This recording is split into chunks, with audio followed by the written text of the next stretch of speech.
વિદ્યાર્થી મિત્રો, તમને કોઈ એમ કહે કે કોઈ વસ્તુને સ્પર્શ કર્યા વગર ખસેડી બતાવો તો શું તે ખસેડી શકાશે? હા મિત્રો, કુદરતમાં કેટલાક એવા બળો અસ્તિત્વ ધરાવે છે જે બળની અસર માટે સ્પર્શ કે સંપર્કની જરૂર રહેતી નથી, જેમ કે પૃથ્વીનું ગુરુત્વાકર્ષણ બળ અને ચુંબકત્વ.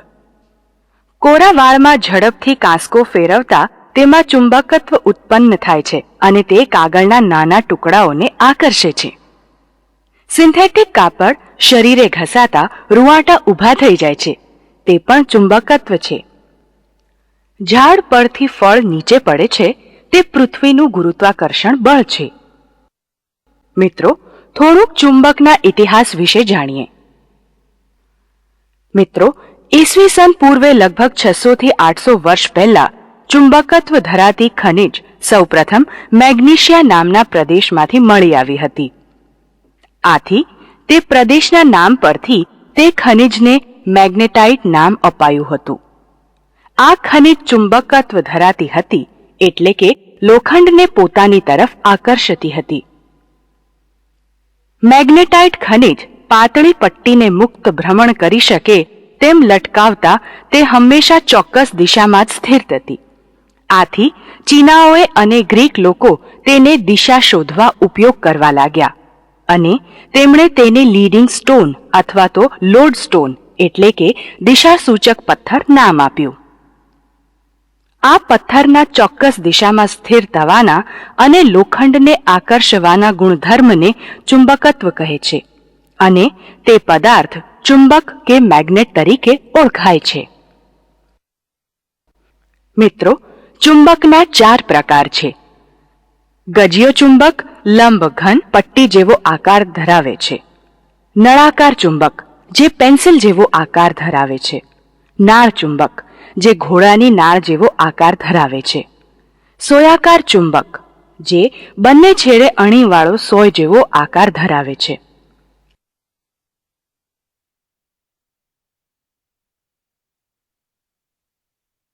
મિત્રો, હવે આ ચુંબકના ગુણધર્મને જાણવા કેટલીક પ્રવૃત્તિઓ કરીએ.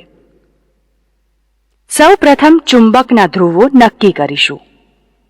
એક ગજિયા ચુંબકને લઈ તેના મધ્ય ભાગે પાતળી દોરી બાંધી લાકડાના સ્ટેન્ડ પર મુક્ત રીતે ભ્રમણ કરી શકે તેમ લટકાવો.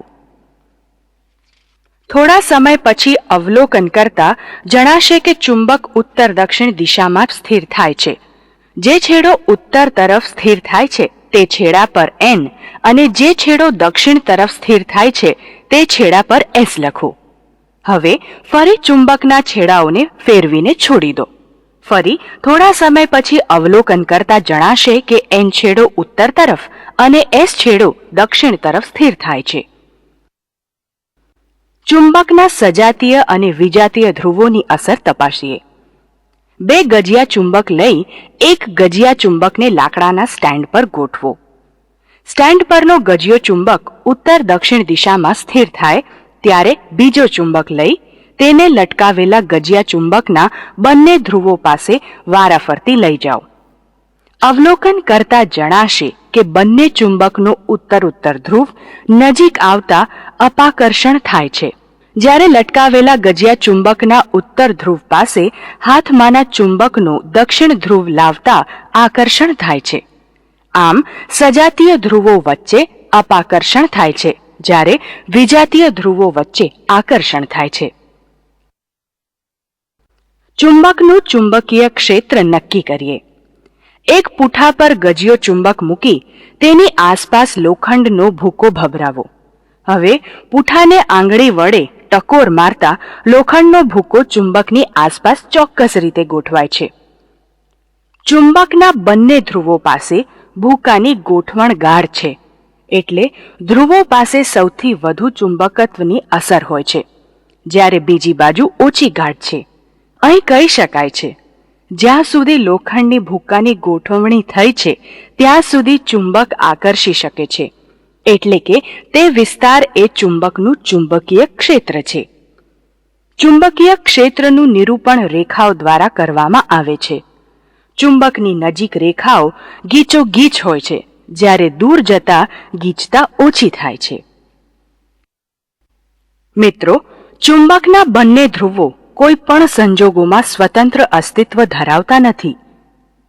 કેમ કે ગજિયા ચુંબકના બે ટુકડા કરતા તેના બંને ધ્રુવો છૂટા પડતા નથી, પરંતુ બે સ્વતંત્ર ચુંબકો બને છે.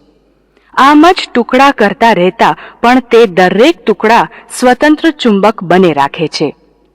આમ કોઈ પણ સંજોગોમાં ઉત્તર ધ્રુવ કે દક્ષિણ ધ્રુવ ક્યારેય સ્વતંત્ર અસ્તિત્વ ધરાવતા નથી.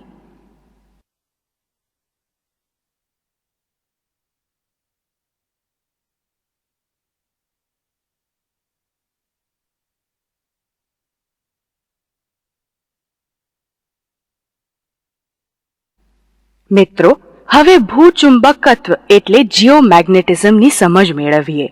મિત્રો, ચુંબક હંમેશા ઉત્તર દક્ષિણ દિશામાં સ્થિર થાય છે. આથી કહી શકાય કે પૃથ્વીની આસપાસ પણ ઉત્તર દક્ષિણ દિશામાં કોઈ ચોક્કસ ચુંબકીય અસર પ્રવર્તતી હોવી જોઈએ. ખરેખર તો પૃથ્વી એક વિશાળ ચુંબક જ છે. આથી કલ્પના કરી શકાય કે પૃથ્વીની અંદર એક બહુ મોટો ગજિયો ચુંબક રહેલો છે.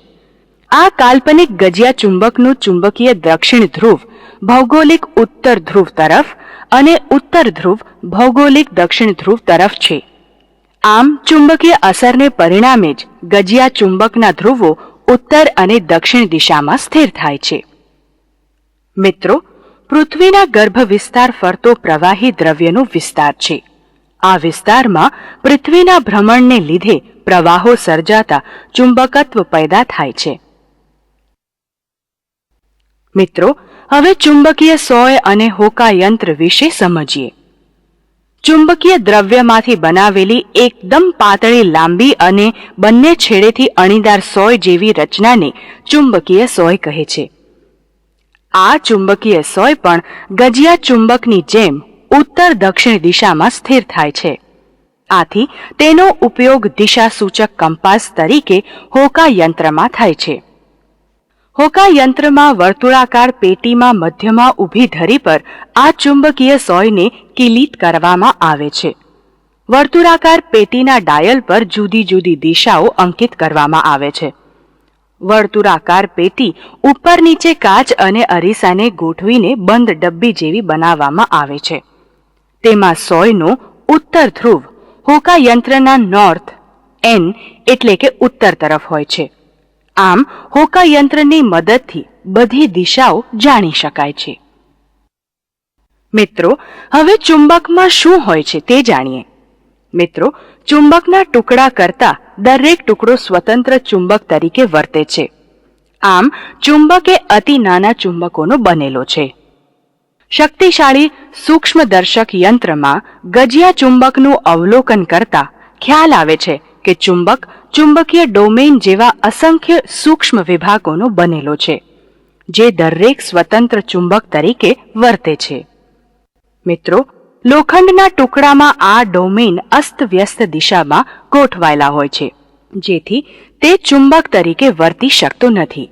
પણ જો લોખંડના કોઈ ટુકડાને લાંબા સમય સુધી ચુંબકના સંપર્કમાં રાખવામાં આવે તો બધા જ ડોમેન ચુંબકત્વની દિશા તરફ ગોઠવાઈ જાય છે અને લોખંડનો ટુકડો ચુંબક તરીકે વર્તવા લાગે છે. પણ જ્યારે ચુંબકને તે ટુકડાથી દૂર લઈ જતા ડોમેનની દિશાઓ અસ્તવ્યસ્ત થઈ જાય છે.